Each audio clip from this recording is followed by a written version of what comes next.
about the impact on the students, and he was saying that, and gave me specific examples of students that over the years had been ones that he would not have predicted could do his course, but had come in and said, we've turned over a new leaf, we're going to work really hard, and they were able to finish and graduate, and they were on to university, and he could itemize where they'd gone, successful outcomes for these students. But he said, given this provincial-wide exam, he knows that those students would never have made it in his class and in today's environment if we're going to put so much on this standardized test. And other students that were very bright, he said he would have, big students in grade 12, boys and girls, in his office in tears because they are so worried about not being able to make their scholarships and so on.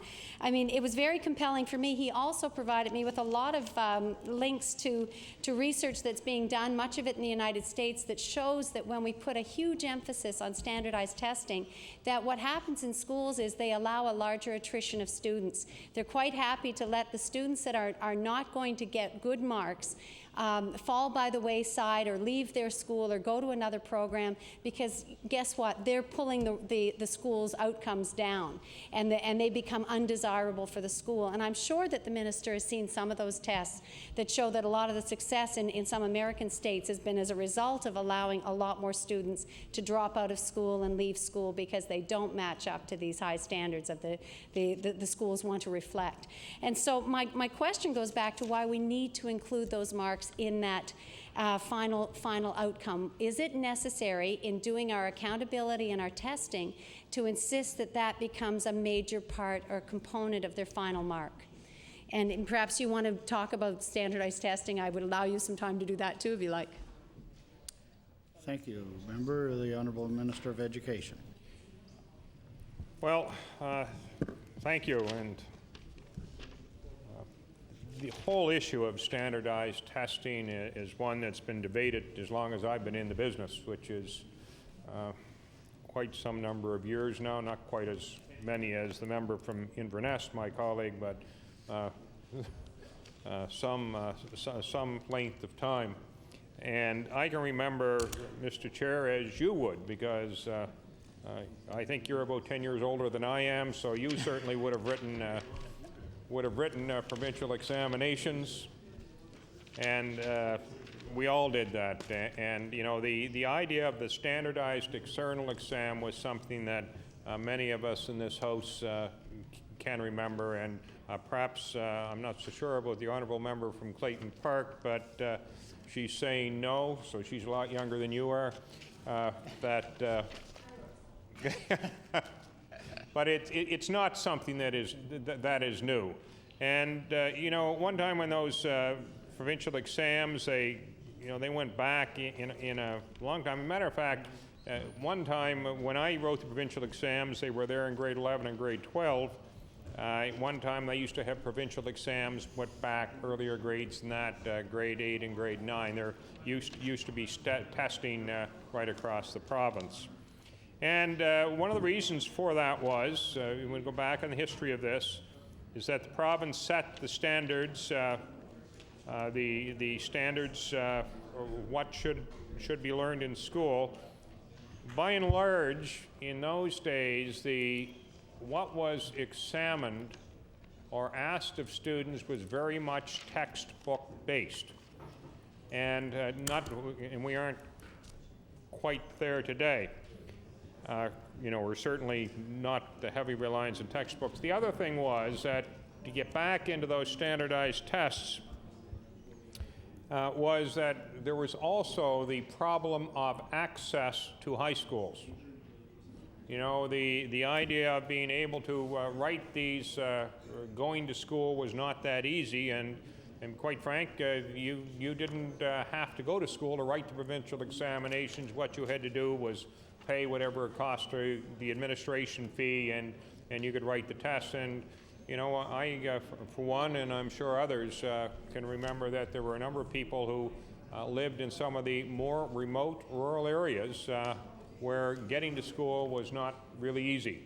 And therefore, these tests not only provided a measure of how well the student performed, but it also enabled the student to complete education even if they didn't have access to regular school days. And That wasn't all that long ago. The other thing about it is that we went away from these tests. There were a couple of major reasons, or three. I guess one was that just about everybody had access to schools. With the back in the early 50s and whatnot, the expansion of the school population in the old rural high schools, and you can go around and there's some of them still in existence today. For example, the school in Tatamagouche, school in Middleton, the school in Middle Musquodoboit, you know, they're still around. Brookfield. These schools were built, the old county academies, you know, became, I guess, normally town schools, because most of them are located in towns. And the population, you went to one of those? You didn't, okay. Yes, okay. So anyway, and the other part of that was that teachers became better prepared, and there was once teachers became better prepared, and the level of teacher education had improved in the background of teacher education, they then felt, because of the expense of the provincial exams, that Department of Education was in a position to do away with the old provincial exams. And that not only happened in Nova Scotia, that happened sort of right across the country. What was missing in that, when that decision was made, is that schools and teachers, you were very much relying on them to determine the course of education, or the outcomes in education, which they do simply by being in the classroom. But it became more of a challenge when teachers taught very well and students learned very well, but what was taught and what was learned in some cases did not match what was expected. And you can understand that.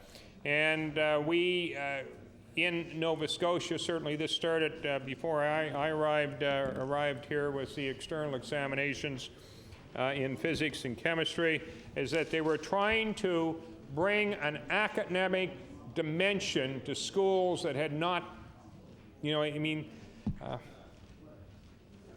in the early days, a lot more of what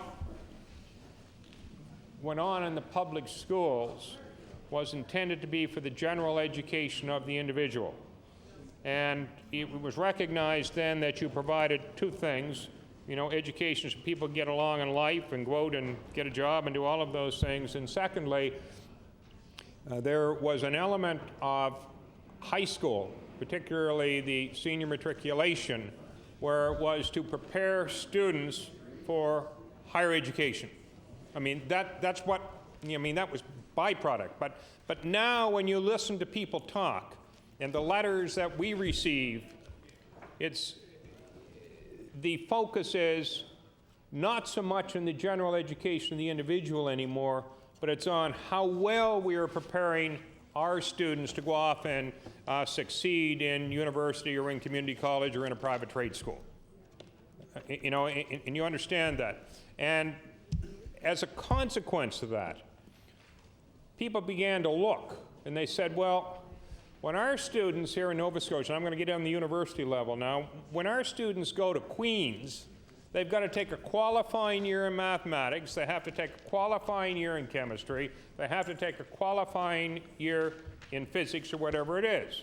And does that mean that we in Nova Scotia, our students, we're not asking them to learn at a level or a standard that other Canadian jurisdictions are asking their students?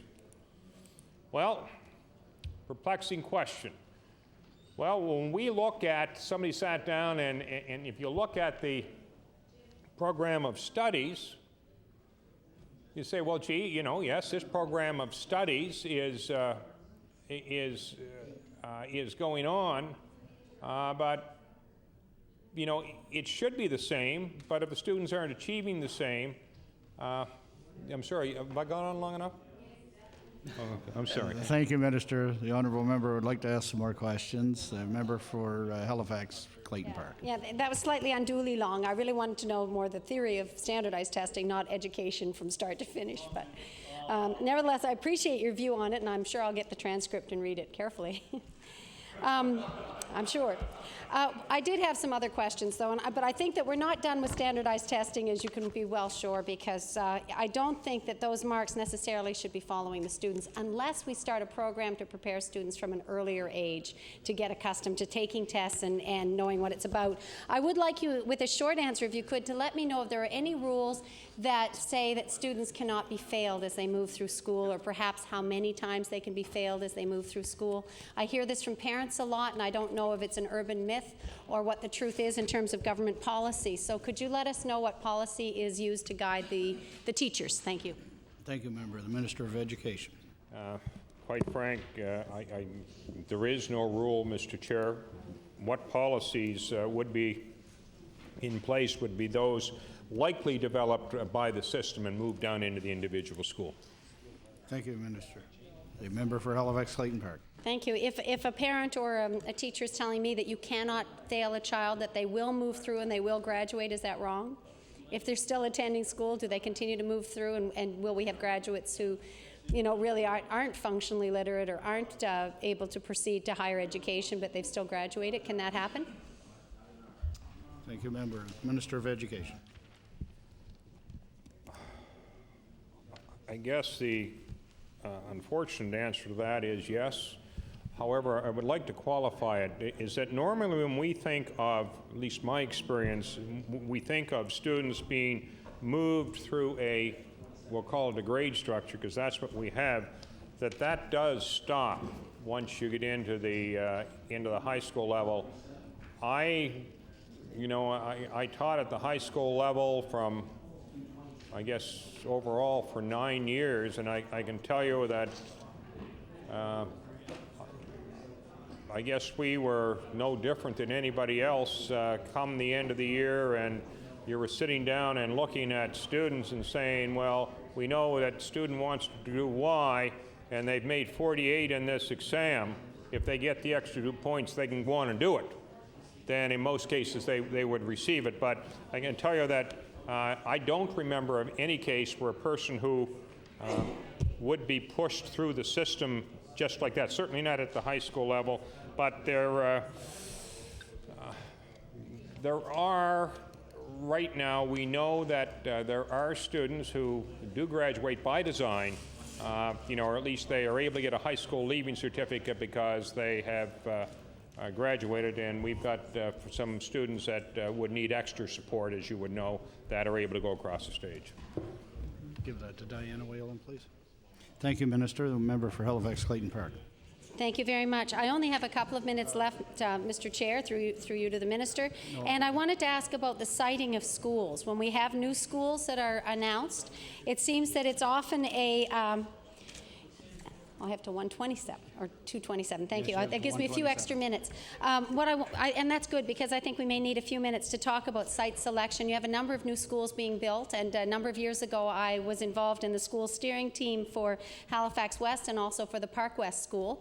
So I have some experience with that, but I'm wondering about the plan for citing schools and the guidelines that are in place to ensure that that's done with the best interest of the community in mind, and that the community is brought on board with the location. And I'm sure you're aware of a number of different schools, and I think it's often an issue. Where is it going to be cited? If I look back to the citing of schools in Halifax, which I was more familiar with, there was a lot of controversy around the Beachville-Timberley School, which was put where there were no homes. You remember that? And there was some self-interest perhaps on the developer's side, because there's now a huge community around that school. So... it's now a thriving community, but as a result of the school being cited there. So there is self-interest and sometimes gain to be had by citing schools. It often is not to the benefit of the existing community that's large and may want the school closer to them. So I'm wondering if you could go through a little bit on the guidelines and what assurances communities have that this will be done fairly and objectively. Because, I've received some letters just in the last little while concerning that, and there are questions raised. Thanks. Thank you, member. The Minister of Education. I think the honourable member must have had a good weekend or not a good weekend when you want to talk about school site selection. I can tell you that the school boards, they set up a committee which involves parents and other community people as well as school officials. And do we have anybody in the department sitting on that committee? No, nobody? No. No. So the site selection is done by a local group. The department does give the group guidelines within which to operate. I have, be quite frank, I think it's done pretty objectively. They come in with 3 sites.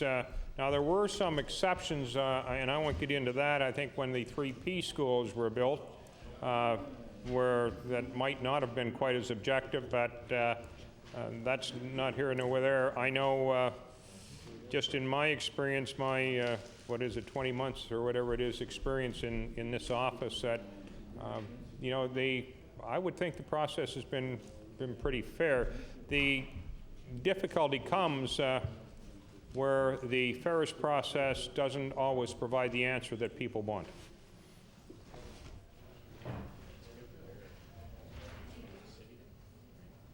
Thank you, Minister. Member for Halifax Clayton Park. Thank you very much. I wonder if you could table the guidelines that are in place that should be followed in each case so that we could have those for the House, if that's possible. And I'd just like to ask a few questions. Is there in those, pardon? Yeah. So anyway, is that a yes? I'll sit. I would like it tabled, yeah. Thank you, Member. The Minister of Education. Yes, we'll make that available, Mr. Chair. Thank you, Minister. Member for Halifax Clayton Park. Thank you very much. That was just in case it got lost in the shuffle of things. I thought we'd better clarify that. In the guidelines, I wondered if there's anything that calls for any kind of public meeting so that there could be public endorsement of the sites that are selected, whether there's 3 that it's been narrowed down to and then a final selection is made. So whether or not there's a requirement for a public meeting. And secondly, whether or not that site selection committee is actually making the final selection, or are they recommending 3 sites and then it would be up to, say, TPW or the Department of Education or the school board that would make the final determination? Thank you, Member. The Minister of Education. There are guidelines, Mr. Chair, for the site selection committee under which it operates, and I'm going to say I don't think there is a requirement for a full public meeting, but obviously consultation is expected. The committee recommends 3 sites, and they would be submitted to the Department of Education, who in turn would submit them to the Department of Transportation and Public Works. All of these sites obviously have to go through environmental assessment. You have to make sure, and you know, we've switched sites on a couple of occasions since I've been in the office. For example, the #1 site, I think it was down in Barrington, it just didn't work out. We couldn't get the land, and there was some other physical something to do with the land which didn't make it just didn't bring it up, although that was the #1 site. But we were able to come up with another site, and indeed that school is probably about 3/4 of the way through construction now. Thank you, Minister. The member for Halifax Clayton Park. In one of the examples of school selection, which I have read about, it was the Eastern Shore School, and the question was raised about the regional plan and whether or not in the site selection any consideration had been given to the HRM's regional plan, which does talk specifically about creating clusters and hubs within the HRM, and in other words, it's focusing and putting our institutions and our facilities in these regional hubs so that you don't have everything spread out the way it is, and perhaps you are able to cut down on travel and pollution and transportation and those sort of things. I believe the site that's located, that has been chosen for the Eastern Shore, is somewhat away from Musquodoboit Harbour. So I'm wondering if you could relate to whether or not they have looked at that, whether or not it's been considered, how this relates to the regional plan and some of the goals that we're looking at in terms of growth. Thank you, Member. The Minister of Education. Mr. Chair, I'm sure the site selection committee would take into consideration you know, suggestions from the municipal government, but you know, they do have the authority. But I want to speak to that Robert Jameson and site. As the honourable member would know, there is, I guess you're going to find probably any time a school is cited, there are some people who don't like the site. In that case, there are a couple of people down in Robert Jameson who don't like the site, I guess, for whatever reason.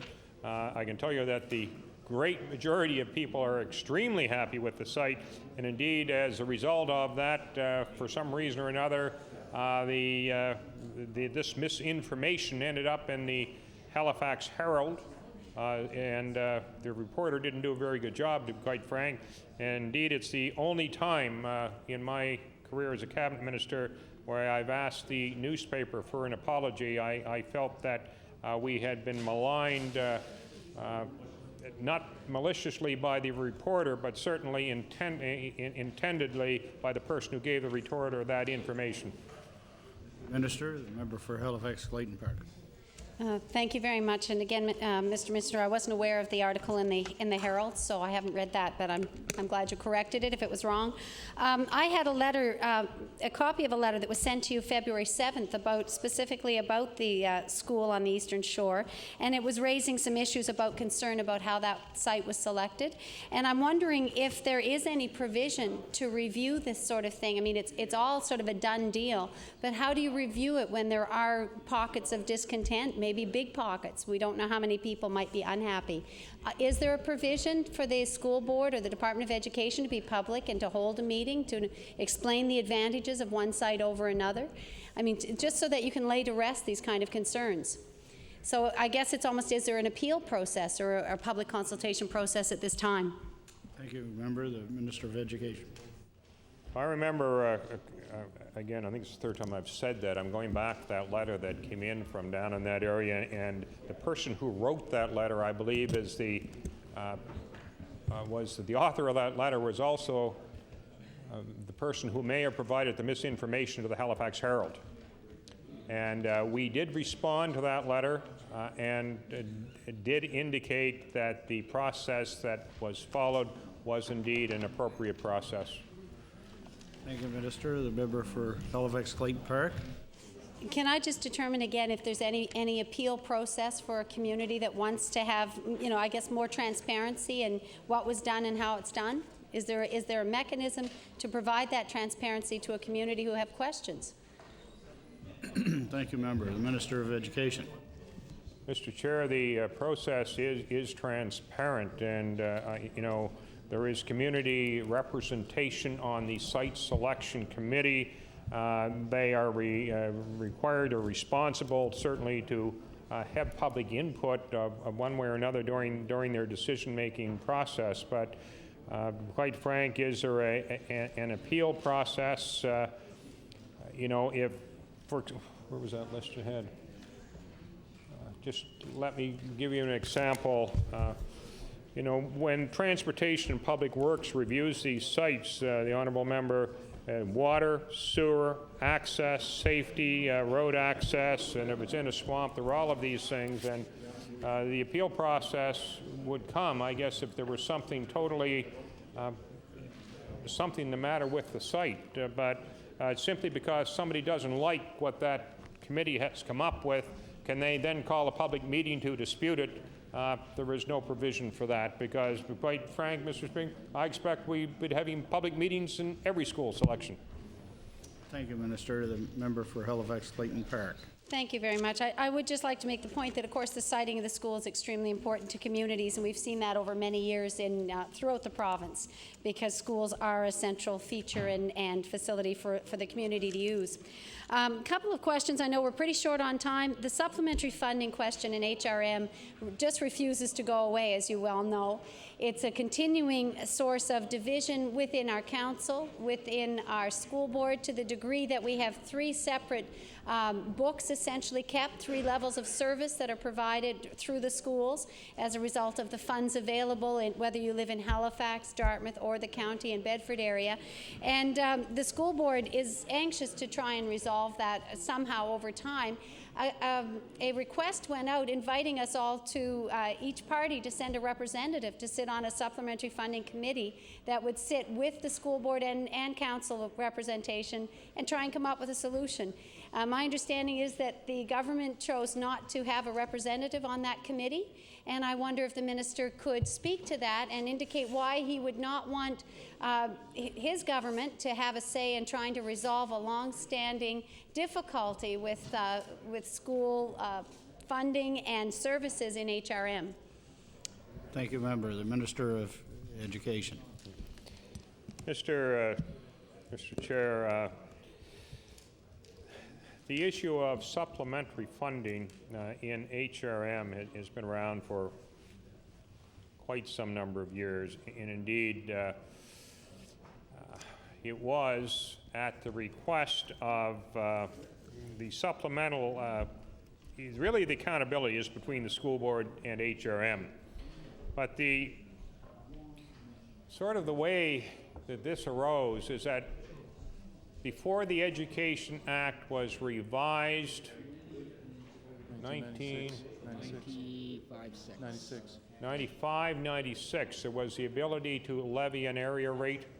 And for example, I know Bedford used to have an area rate out in that area, and you know, this used to be a common common thing if school districts, well, when there was more local finance in the schools, the area rate was a pretty common thing.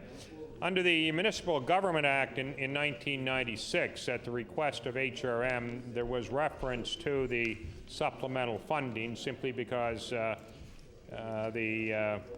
know, it was the practice. Well, it still is the practice about supplemental funding, but it's you know, they've been disputing this for a number of years, and the issue of accountability is really between the school board and HRM. Yes, the school board had asked us to sit on that committee, but it's a matter. It's not a matter for the government. This supplemental funding. This is not something that that the government has dictated, and indeed the government put the provision for supplemental funding in the revised MGA at the request of HRM and the school board. You know, it's really what the school board is trying to do is, you know, if you get the government sitting at the table, you know what the end result's going to be. Thank you. I recognize the honourable member for Cole Harbour Eastern Passage. Thank you, Mr. Chairman. I want to take a few minutes on our caucus's behalf to ask some questions of the Minister in Supply, and then after myself will be the member from Dartmouth East, the member from Hants East, and the member from Dartmouth South, Portland Valley. And though I'd love to spend an hour talking about supplementary funding and exactly which school boards of the three thought it was a good idea to solidify in that change, I can assure you, Mr. Chairman, I would be remiss if I didn't take an opportunity to talk about an issue that's near and dear to my riding, which is a 5th high school for the Dartmouth area. So, oh, he's going to have his briefing note in front of him. So, I'll start with a few minutes, Mr. Chair, just laying a bit of the background for the record. And the minister, I don't know if he has much of a chance to come out my way as a riding, but I think it's important to note that Eastern Passage as a community is larger than Truro, has over 12,000 residents, has 600 students that it's busing every day out of the community, which is by far the largest community without a high school in Nova Scotia. It is the largest number of students that have to be bused out of their community for high school. 600 is a very large number. And on top of that, Mr. Chairman, that's a 45-minute bus ride every day. That, you know, I have people in my riding that tell me on a regular basis, how much are we paying to bus these kids out when 2/3 of them, if not more, could easily be accommodated in our community? And I think it's very difficult, I can say as the representative, to have to keep explaining to the people of a community of, by the time the next census comes along, will be 13,000, as to what rationale there is that number of students have to leave their community. frankly because of poor political decisions made on site selections a few years back when they decided to put 2 high schools in Cole Harbour. No, this was before that. 2 schools in Cole Harbour, literally less than a kilometer apart. And I know the minister can't fix that problem, but he does have another problem, which is in the Dartmouth area, and I think it's important to note this, and in the Dartmouth area, and I've done some studying of this, if you look at the number of students per family of school, with 4 schools, you have somewhere in the range of 4,000 to 4,300 students per family of schools in the Dartmouth area. Now, if you look at the old city of Halifax, that's going to change when you combine the 2 schools, St. Pat's and QEH, but still the number won't be as high as 4,300. And then in the Bedford-Sackville area, and I think including my friend from Timberley, that number is still, I think, not even that high. So if you actually built a 5th high school in the Dartmouth area, you would actually still have, as number of students per family school, less or more than you would in the Halifax area, or at least at the same amount. So there is room for a 5th high school in the Dartmouth area, and with my limited time, I wanted to impress that upon the minister. But I think the other part of this is, and I know within the Department of Education there's a mindset that demographically the number of children entering schools is going down. Generation X, not as many of them, they're not having kids, therefore there are fewer children entering school. But I want to point out as well, new developments in the Dartmouth area, both in the Lawrencetown area, in the Lake Echo area, Russell Lake, which is a whole new housing development being built between Portland Estates and Woodside. It's a whole new development being built in the next 4 or 5 years.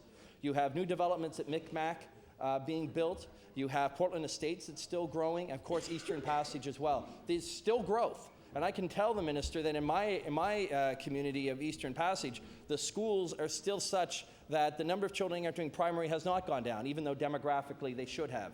So clearly there is still growth, there's still development occurring, the numbers are there that warrant this, and I want to give the minister an opportunity to respond to why he doesn't think a 5th high school is required in the Dartmouth area. Thank you, Member. The Minister of Education. Mr. Chair, I should say that when I learned that the honourable member was going to be on his feet today asking questions in the education budget, I called the department this morning and said that the honourable member has been an advocate for a new school in Eastern Passage for as long as I can remember, and I expect that he will ask questions on that today, and indeed I'm not surprised that he did. The Halifax Regional School Board has submitted a request to build a high school in Eastern Passage, I'm told, and that request will be part of a school capital construction committee report to the minister where it's going to be on that. Now, having said that, I want to say that, as the honourable member knows, that the request for a new high school in Eastern Passage wasn't on the capital list prior to 2004. And as desirable as it is, you know, from point of view, and I really appreciate what you're saying. I mean, I've got students that go to the school in Truro that are bused 45 minutes or an hour one way too. But we have to do some juggling out there to do it, because you know that what happens is the minute a new high school goes in Eastern Passage, 600 students come out of Cole Harbour.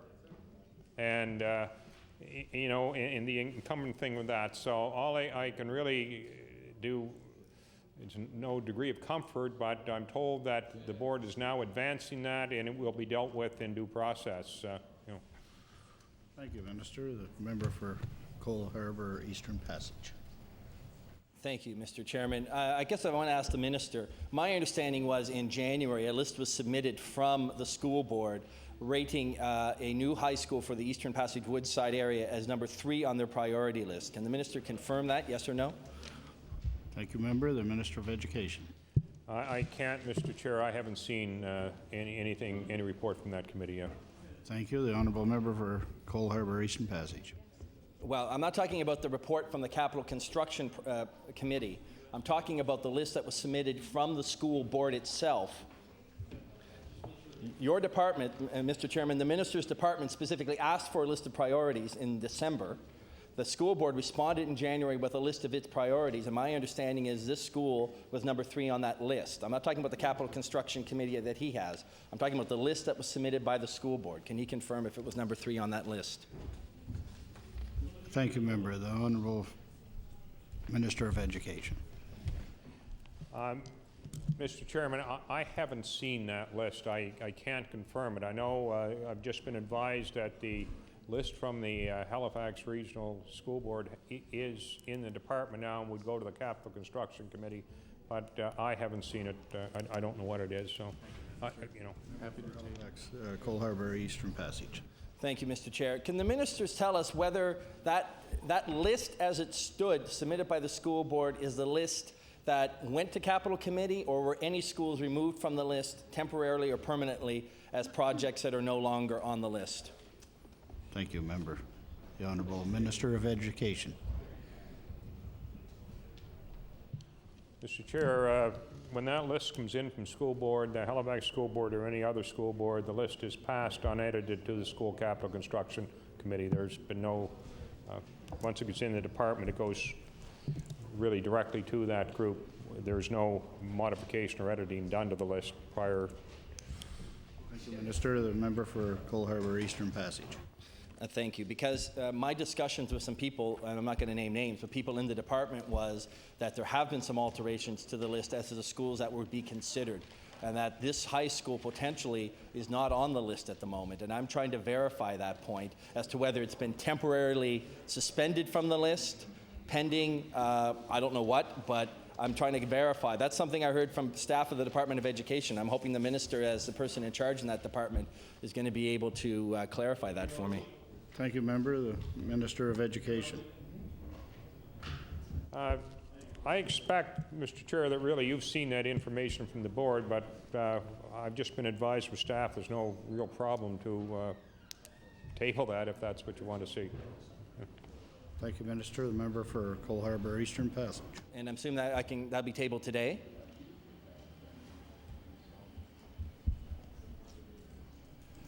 Minister of Education. We will attempt to have that table today. Thank you, Minister. Member for Cole Harbour Eastern Passage. Thank you, Mr. Chair. There was a facility review done by Dr. Morrison. I think it was co-sponsored by your department and the Halifax Regional School Board to deal with a long-term list of capital projects in the fall of last year. I'm wondering if the minister can also commit to tabling that report as well. Thank you, member. The Minister of Education.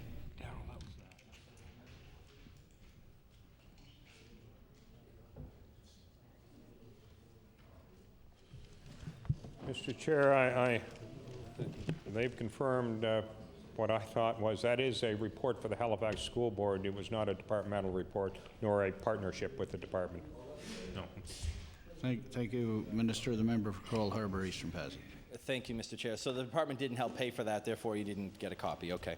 I'll go through the board. I guess the other question is, and we see this from time to time, we see where there's major renovation projects identified as renovations, and then at the same time there are capital projects, and sometimes they're played off against each other. Not to name specific locations, but it's happened where we see renovations potentially occurring at a certain school that has some age to it, and instead of investing the $8 or $9 million to renovate it, it's somehow parlayed or rolled into the construction of a new one.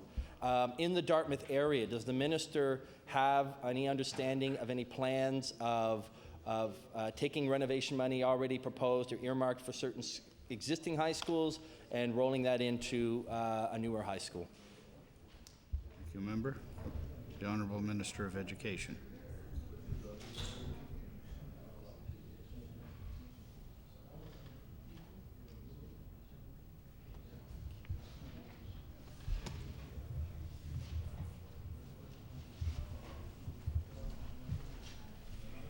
Mr. Chair, we don't plan that in advance, but indeed that does happen from time to time.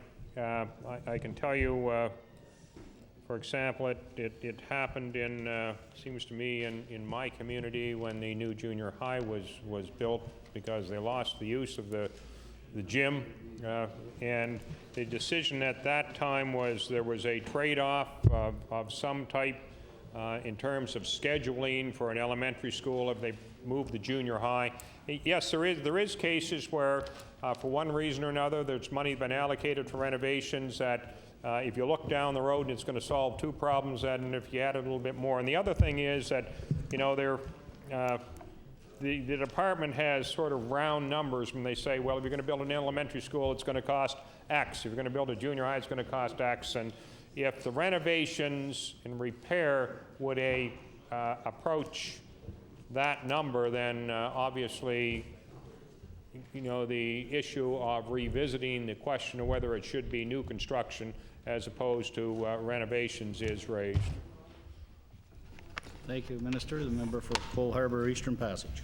Thank you. I appreciate the minister's general comment about this, but specifically, at the moment, is there anything in the works resulting in renovation money currently earmarked for a high school being transferred into the construction of a new high school? Is anything like that in the works at the moment in Dartmouth? Thank you, member. The Minister of Education.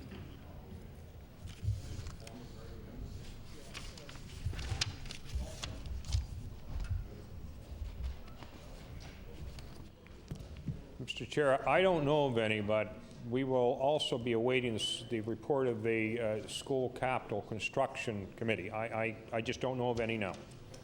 Thank you, Minister. The member for Cole Harbour Eastern Passage. Thank you, Mr. Chairman. And can the minister tell us when he expects to, A, have the report on his desk, and B, when he will be announcing the final list? Thank you, member. The Minister of Education on that question. I've been advised, Mr. Chair, that I will not likely see that report until September. Thank you, Minister. Member for Cole Harbour Eastern Passage. And given some of the concerns raised in the media about a high school in Dartmouth and maybe some that haven't been raised about others, can the minister tell us today whether or not his department is in the process or will in the near future be reviewing the physical structure of any high schools in the Dartmouth area? Thank you, member. The Minister of Education.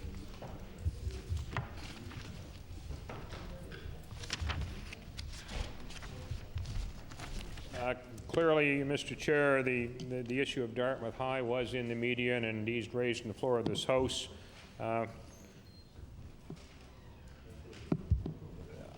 have not seen the list from the Halifax School Board, so I don't know, but my guess is that if the honourable member, he could, I think he has seen it and I haven't, so no, he's saying no. That we'll spend $160 million in renovations over the next 6 years and about $3 million a year in operating capital projects, significant amount of money, but we'll just have to see how Dartmouth High, you know, the reports that I've received in the media have been that a minor renovation and repair is not going to be the solution to that school, so I'd expect that the board's plans will be articulated in that capital construction list. Thank you, Minister. The member for Cole Harbour Eastern Passage. Thank you, Mr. Chairman. I guess I'm trying to clarify. I understand what the minister is saying about specific high schools. My question isn't whether or not the renovation list is going to recommend certain things.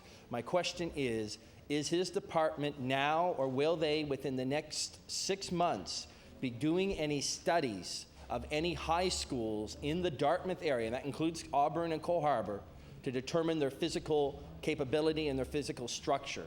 Are there now or any plans for reviewing any of those high schools as to their physical state? Thank you.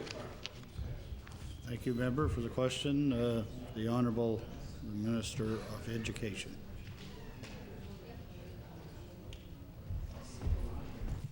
Mr. Chair, the physical assessment of schools are done by the school board and their personnel, and we accept we receive their recommendation. Just, Mr. Chair, with your permission, I believe it was the honourable member from Halifax Clayton Park had asked about the school site selection process, and I'd be prepared to table that now. Thank you, Minister. The honourable member for Cole Harbour Eastern Passage. Thank you, Mr. Chair. So is the minister saying that his department is not funding, and well, I take it he's saying they're not funding any of these reviews right now? And is he also, can you tell me whether his department is aware of whether or not the Halifax Regional School Board is doing any physical structural reviews of any of the high schools in the next 6 months? Thank you, member. Minister of Education. I'm not aware.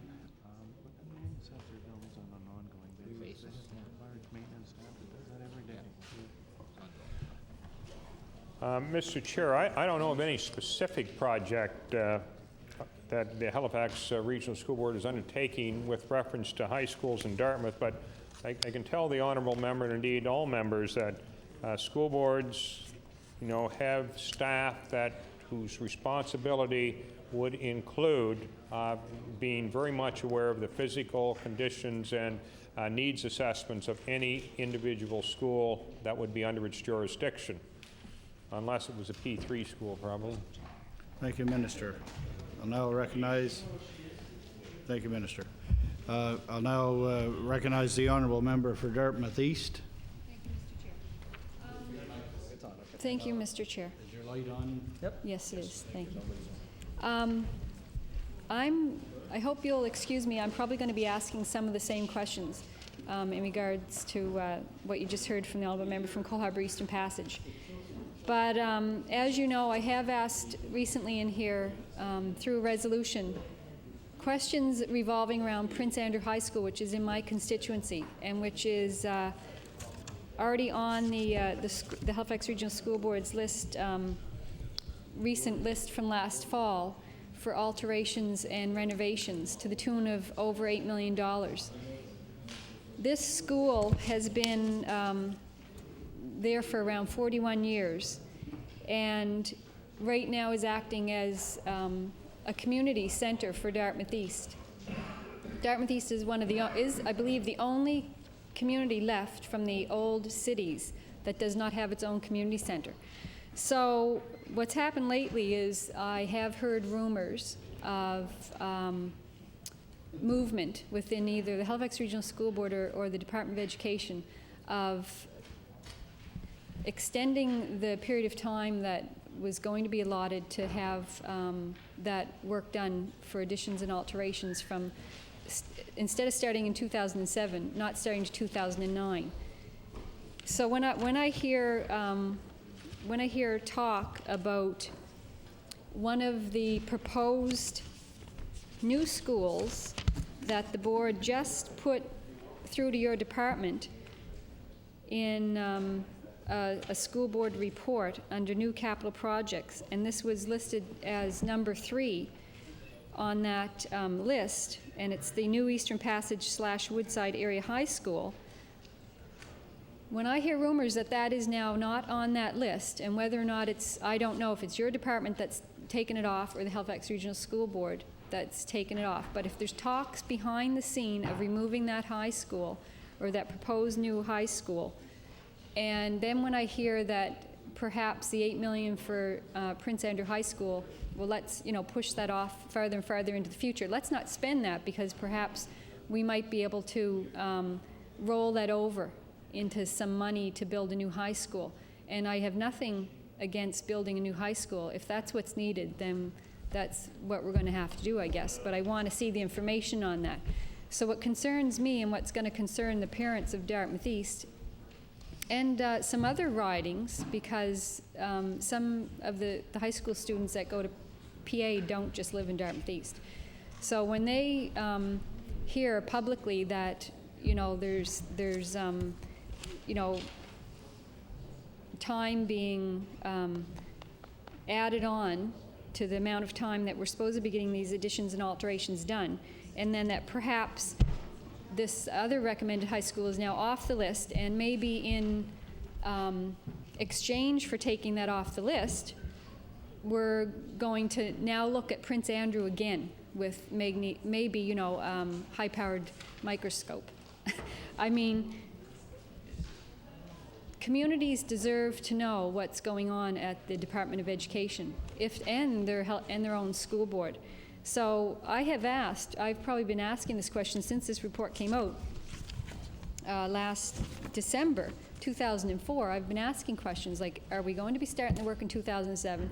Are we going to start in 2009? And then just last week I hear that, oh, well, we've taken the proposed new high school off the request list from Halifax Regional School Board for new capital projects. So you can understand how I'm a little bit concerned, and I don't know, in my mind, I can see certainly different scenarios that might crop up here, And in fact, I talked to one of my school board members. I just happened to run into her on Friday at a function that the board was putting on that I attended, and had mentioned some of this to her. And of course, she apparently has no idea of what's going on, and offered me up some perhaps other scenarios of what this might mean to Prince Andrew and the students that go there.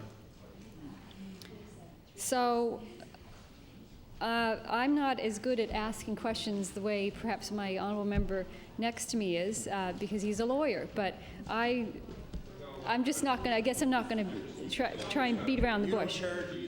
But I guess I'm just going to come out and ask you, are you looking at, is there anything this department is doing that, you know, behind the scenes is your real plan? Well, let's put off spending this $8 million so that we can roll that into the cost of a new high school somewhere nearby, and we're going to take out PA, move these students to another high school. Is that in the cards somewhere within your department? And the Honourable Minister of Education. Mr. Chair, this is not something that the department would embark upon. What I can tell the honourable member is that the current worksheet that I have indicates that there is an 8.85, I think instead of 5, 8.85 commitment for the Prince Andrew High School beginning in September, or beginning in 07. Now, whether there, I haven't heard any talk of changes to that priority, but that would be something that, if you're talking to school board people, you're talking to the right people, because they would be the ones that would be providing suggestions to us. Thank you, Minister. The member for Dartmouth East. Thank you, Mr. Chair.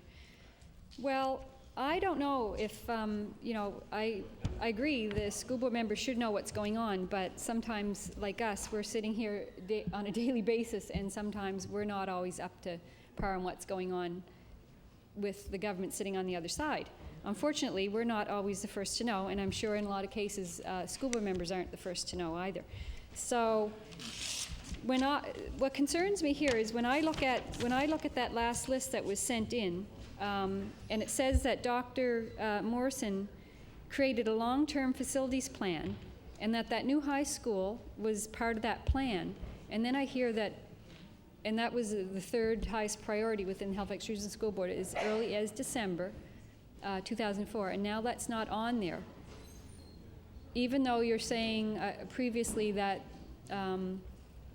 that study was done not through your department, but the Halifax Regional School Board. So then when I hear that, well, look out, because we're sending somebody else in or another team in to PA to do another engineering study, and I'm just concerned that what are they really going in there, and what are they trying to find? Are they looking for some reason to put off spending that 8.5 or whatever it is, millions of dollars? I mean, PA, as I said, has been around a long time. We need that school there. It's taken a lot of wear and tear. It's taken a lot of abuse. The Department of Education has neglected its role and responsibilities to people in this province because they have not kept their schools in a healthy state that is healthy, that make these schools a healthy and happy place for students to go to. The teachers, the staff, I commend them. The people at the school board, they try their hardest to make these facilities work. I mean, I myself, when I was a school board member, I had to threaten one summer to go in and go in with my own bucket of bleach and water and help clean these schools, because you just get to the point where, you know, the staff are trying the hardest that they can to bring these facilities up to par so that they're a nice place for students to go to. But when there's no money given to them to paint, to replace windows, to upgrade the ventilation systems, to replace lights, roof, inside work, this school needs its chemical labs replaced. I don't know if you're aware, but it was only very recently that they had the HVAC system upgraded at PA. And that room now has been renovated, and it's a great facility in Dartmouth East to go and see plays and such. And in fact, was an investment of over, I believe, $200,000. So when you look around at the Halifax Regional School Board alone, and the last recollection I have, they're in the hole $20 million on deferred maintenance. And I'm not talking big, additions and alterations. I'm talking just deferred maintenance. These are things that, our kids are in and out of these buildings on a daily basis, and they do take a wear and tear. Teenagers, kids, whoever. But we have to start looking at these facilities and start investing some money in them, because I'm afraid that what's happening across this province is we are ignoring them, and they've been left in disrepair. And the next thing you know, you've got a roof leaking, you've got mold coming in the walls, then you've got mold, then you've got all the health problems related to that. And it's not fair to our students. And, it's my responsibility here as an MLA to try and look out for students. And the only reason I'm here today is because I was an activist in my community fighting for an elementary school in my area because our bus was going to be taken away from them. I had no intention of ever being in here. This was not my life plan. But if I'm here, I'm going to fight for these schools. And I just am very concerned that there's something afoot in your department, and something smells fishy to me. So I am just very concerned that you need to look seriously at this, and if you're looking at doing something, come out and tell the people of Dartmouth East what your plan is, because, at least be upfront about it. I think that's the fair way to do it. Because I don't feel good about going out in my community and stirring up, I don't want to be seen as going out and making a commotion, getting parents riled up and what have you, if there's nothing there. If there's no problem, fine. If we need to look at building a new high school, then that's what we need to look at doing. We cannot take high schools out of areas that they are already existing in, because we don't have community recreation facilities that we should have, especially not in Dartmouth East. And for this, I know your department is putting off doing these additions and alterations until 2009, because I have not got an answer back to tell me, no, that's not true. So I'm going to go stand by that and say, no, it's been put off.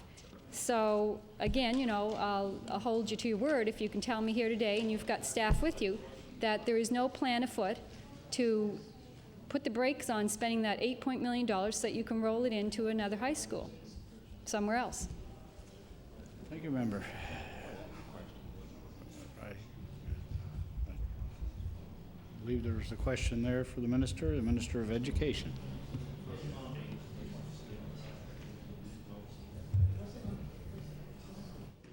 Mr. Chair, as I had indicated in response to the previous question from the member from Dartmouth East, is that the document that I have indicates that there is still $8.8 million, $8.85 million committed to the renovation and repair of the Dartmouth High School beginning in 2007. 2007, Prince Andrew. I'm sorry, Prince Andrew. Let me go back. That was that's shouldn't make that mistake. Not those two schools. By the way, I like Prince Andrew. Remember, we were out there for the Pengrove announcement, and it was it's a nice place. Anyway, if there was any alteration to that schedule, Mr. Chair, it would, and I don't know of any, it would come from the school board, not from us. Right now, what we have is what is there. Thank you, Minister, for that clarification. The honourable member for Dartmouth East. Thank you, Mr. Chair. Well, thank you for that answer, and we'll just wait and see what happens. On deferred maintenance, I would like to just go back to that for a minute. I don't know how much time I have. I'll just finish up here. 29 minutes. Oh, okay, in a minute or two, and I'm going to pass it along to another member. But I can't stress enough that the department cannot continue to put off these deferred maintenance issues.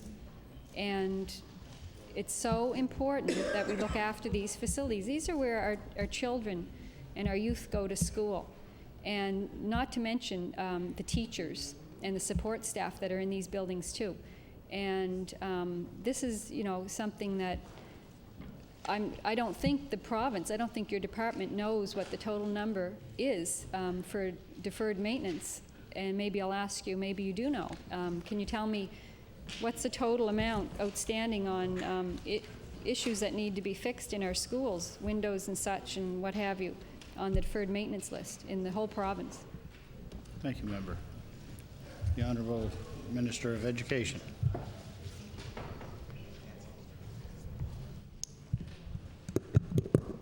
What I can tell the honourable member to begin with is that in the 0506 fiscal year, the government has committed $90.5 million of capital to winter school construction, and that would include some major renovations.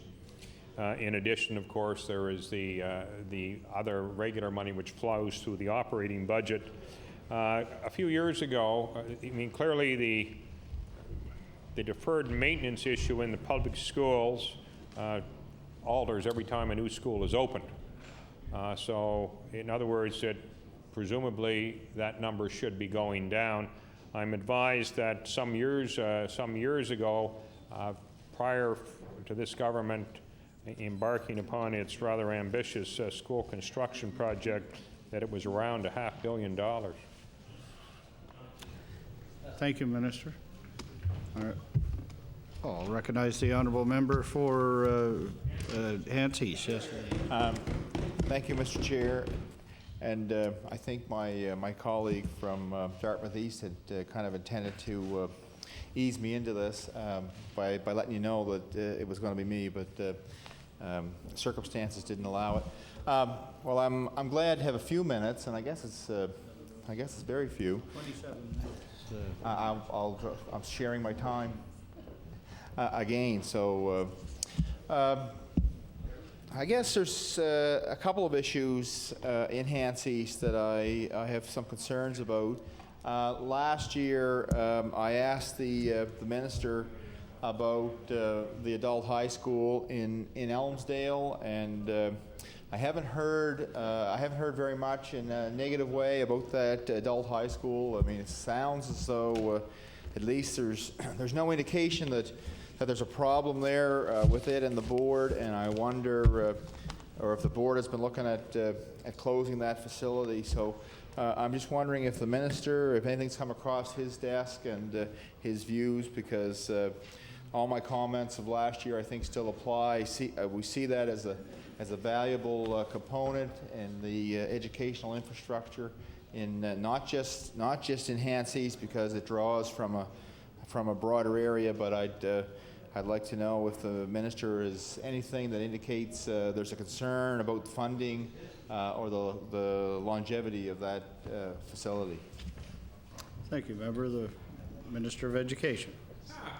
I thank the honourable member for endorsing adult education, because I know that he, like me and others on this side of the House, that really understand how important these adult high schools are to some people who have not, for one reason or another, not completed their high school. Now, we of course support programs under the Nova Scotia School for Adult Learning, but you know, the idea of that facility, and I believe that facility in Elmsdale is in a school that was abandoned when the new elementary school. You know, that would be a decision made by the board, and I haven't heard that they intend to change that decision. But again, you'd be really better off to go to your local school board member who have better knowledge of that than me. Thank you, Minister. The honourable member for Hants East. Well, thank you, Minister. I appreciate that, and you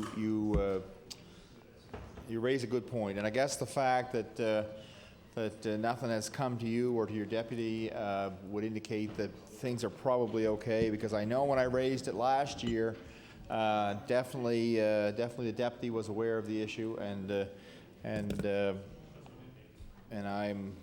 I'm not hearing anything, and I guess I'm taking this opportunity to be a spokesman in support of it, and certainly I think the province is going to, if it's not feeling it already, it's soon going to feel it, and that's a skill shortage on the vocational side.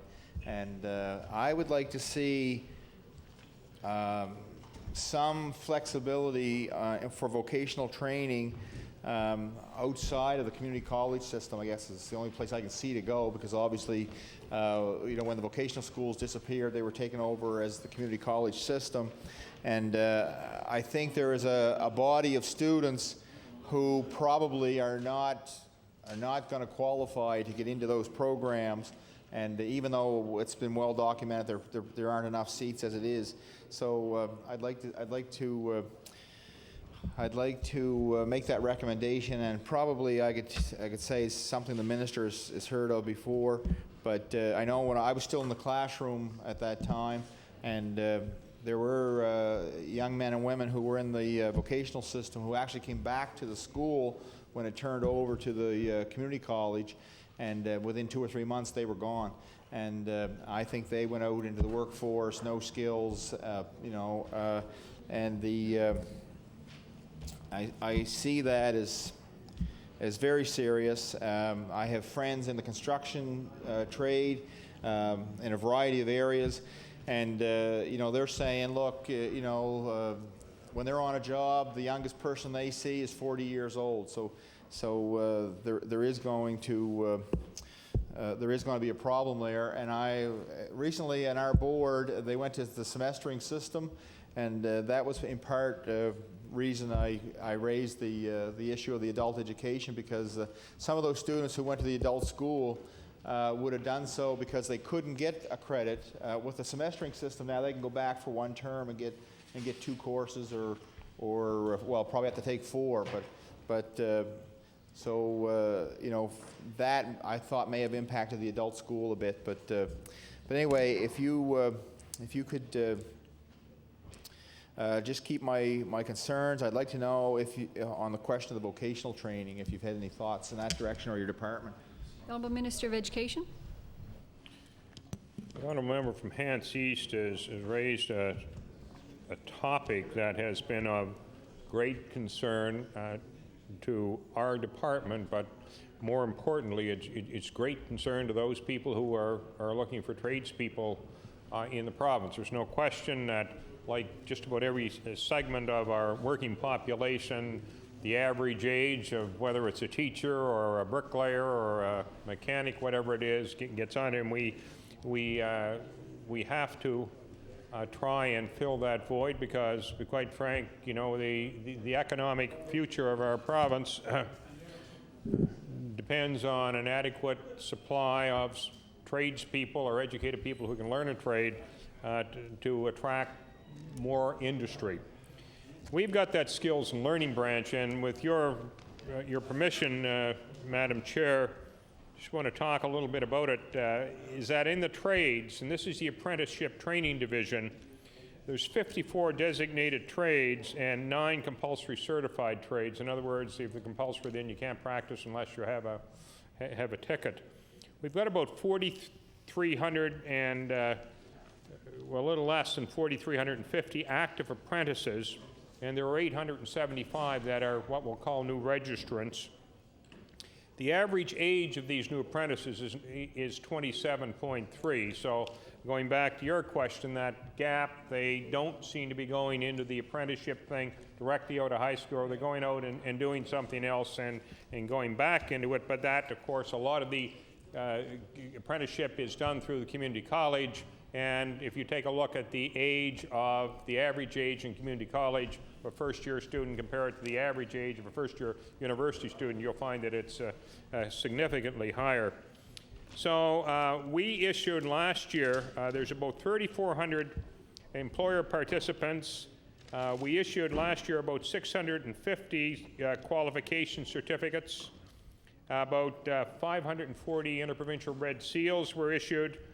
And there were about 1,950 certificates in these compulsory trades. The tickets have to be renewed on a regular basis, and there are about 1,950 of those certificates renewed. In skill development and workplace education, we have 49 employers and companies, 101 programs, and about 1,100 participants. A key portion of our efforts in this regard, and we talked about the Nova Scotia School for Adult Learning, getting to the GED, we held 50 group sessions or testing sessions last year. There were about 1,300, more than 1,360 individuals who wrote the GEDs, and there were 707 equivalency certificates issued. So you can see that there is a fair bit of progress being made. We recognize this. And in the adult learning, I've got just a little bit more information for you on that one. We have 180 adult learning programs across the province under the Nova Scotia School for Adult Learning. And as you know, that they're held, some of them in community colleges, some of them in the basements of libraries and whatever it is. And 4,750 enrollments, and there were 430 people got high school graduation diplomas, and since 2001 there have been more than 1,000 people who've graduated from these Nova Scotia School for Adult Learning. Now, we were concerned in this O2 program, which we've talked about on here on a couple of occasions, is designed to recognize that gap, or to fill that gap that you and I both know exists. And what it will do is to take people who might or aren't particularly all that, well, don't seem to be all that interested in and going on and pursuing a very strong academic career. In other words, perhaps going on to university, but instead they're more interested in sort of more practical things. So what we're doing is trying to set up a partnership with the community college, which will involve placements in the community so they can not only enhance their job readiness skills from a sort of a classroom perspective, but also get some practical work on the job. We used to call distributive education at one time, and I think actually Hans East was involved in that many years ago. And that's going on, but the more important thing to this is that more and more trades are becoming designated, and if you're going to be a lead hand, then you have to have a ticket. Then people are, as a result of participating in this O2 program, will basically be guaranteed, if they succeed and do it properly, guaranteed a seat in the community college, which will hopefully perhaps lead them into an apprenticeship program. Just want to tell you a little bit about the boat building program, which we announced about a month ago in conjunction with the Nova Scotia Boat Builders Association. We had, well, certainly in the 2 or 3 years, last 2 or 3 years, we've had a number of representations from people in the boat building industry, and some of you have been fortunate enough, like I have, to visit some of these boat yards. And as everybody knows, that Nova Scotia's reputation in boat building, we build some of the, not only the finest fishing or working boats, we build some of the finest recreational boats, and our market actually is not so much in Canada as it is down the States. And anyway, the industry came to us and said that we really need a program for boat builders. In conjunction with Nova Scotia Boat Builders Association, our Department of Skills and Learning, the branch, they worked out with the best course was in New Zealand, and we were able to form a partnership between the boat building industry or whoever governs that in New Zealand with our own Boat Builders Association and our Skills and Learning branch with the community college. And we are now setting up an apprenticeship program really for people to go into the boat building trades, and hopefully that will be very good. Well, it will be very good, particularly for some of our coastal communities, because really the Nova Scotia reputation, and this was something I really didn't understand till I started meeting with those folks. We've got just really an outstanding reputation in boat building, across North America, which is really just great.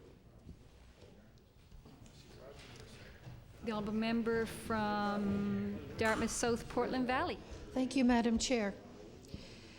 Before I start on several questions about the public school system as it impacts on my constituency, I did want to ask another question, and that is the status of the NASCAD decision in terms of its third location.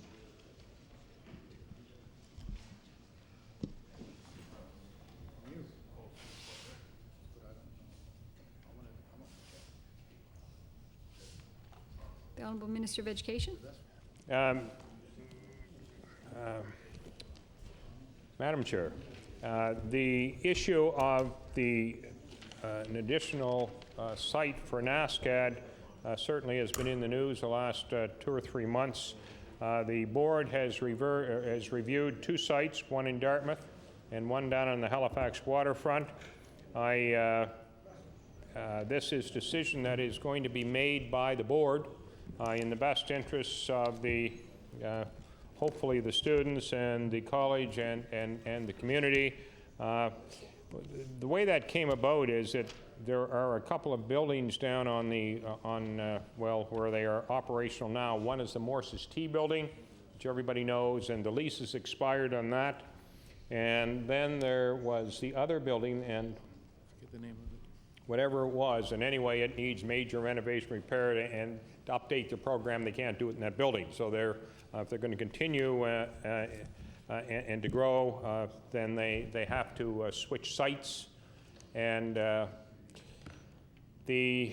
think the current facilities, I think they've got 1 more year on them, and I think it would be in the fall of 2006 that they would have to move a facility, So that will be a decision made by the board. I